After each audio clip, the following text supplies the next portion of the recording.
30 Books Till Easter. Number 13. The Biggest Easter Basket Ever by Stephen Kroll. Once there were two mice who fell in love with the same Easter basket, but a lot had to happen before they did. The week before Easter, moms and dads in Mouseville were spring cleaning and baking cookies when the mayor made his announcement. We will have a gala Easter celebration on the village green. We will have an egg rolling contest and an Easter egg hunt. Everyone cheered, "Yippee!" And whoever brings the biggest Easter basket will win a prize, the mayor added. "Wow," said Penelope.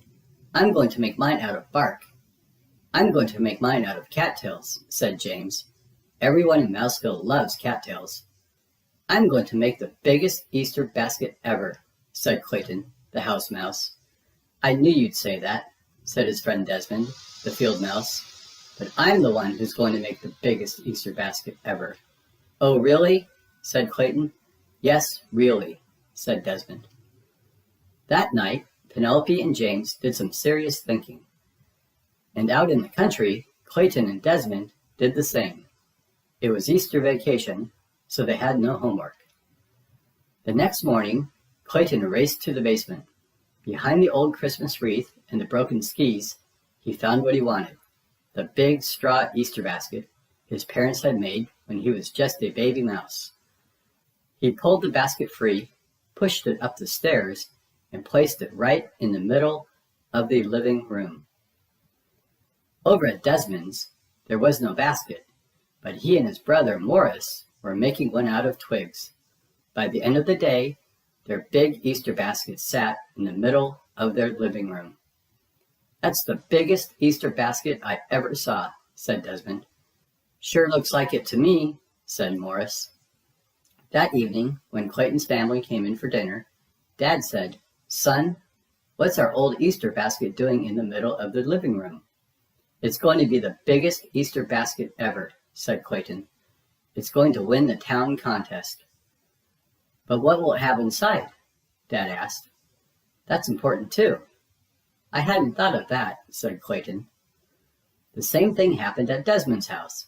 When Uncle Vernon came in for dinner, his very first words were, "Desmond, what's that big basket doing in the middle of the living room?" Desmond smiled. "It's going to be the biggest Easter basket ever.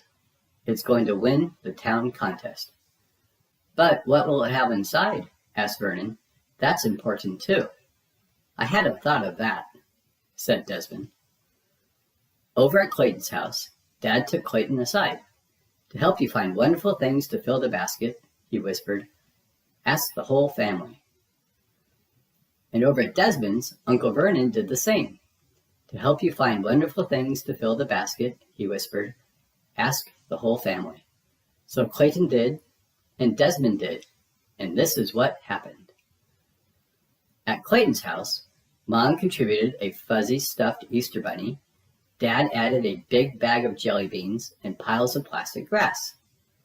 Brother Andy and Sister Trudy appeared with a chocolate bunny, chocolate foil eggs, and a little stuffed duck that made a loud clacking noise. Carefully, Clayton arranged everything in his basket. At Desmond's house, Uncle Vernon contributed his own bag of jelly beans and plastic grass. Morris added 2 marshmallow bunnies, a dancing chick with a silly grin, and a big meringue egg with a mouse family inside. Cousins from across the road sent over a dozen candle eggs. Carefully, Desmond arranged everything in his basket. The next morning, Clayton rushed into town to check out the competition. Both Penelope and James had made baskets the same size as his. Clayton knew he would have to make something bigger and better. That afternoon, Desmond realized the same thing. Each was certain he had to have something extra special. "Colored Easter eggs," declared Clayton. "Colored Easter eggs," declared Desmond. They both ran off to the market to buy the eggs and the food coloring. Clayton bought 5 cartons of large eggs and blue, green, and purple dyes. Desmond bought 5 cartons of large eggs and red, orange, and pink dyes. Each staggered out the door with a huge pile of boxes. They bumped into each other and fell down. Broken eggs landed everywhere. Clayton wiped one off his head and laughed. Desmond wiped one off his head and laughed. "We should make this Easter basket together," said Clayton. "No one said we couldn't," said Desmond. The next day, they asked their families to be partners. Soon, everyone was gathering more Easter treats. Clayton organized the sorting and the egg coloring. Desmond and Morris made a twig basket twice the size of their original. In no time, they had the biggest Easter basket ever.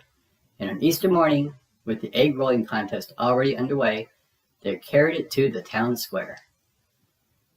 Immediately, the mayor awarded both families the prize, a giant cheese bunny. Everyone danced around, munching and high-fiving. Then they shared the basket with the whole town. "We did it," said Clayton and Desmond, handing out chocolate foil eggs. "All of us together." Well, thanks for reading another one of our Easter stories. Have a great day. Have a great Easter.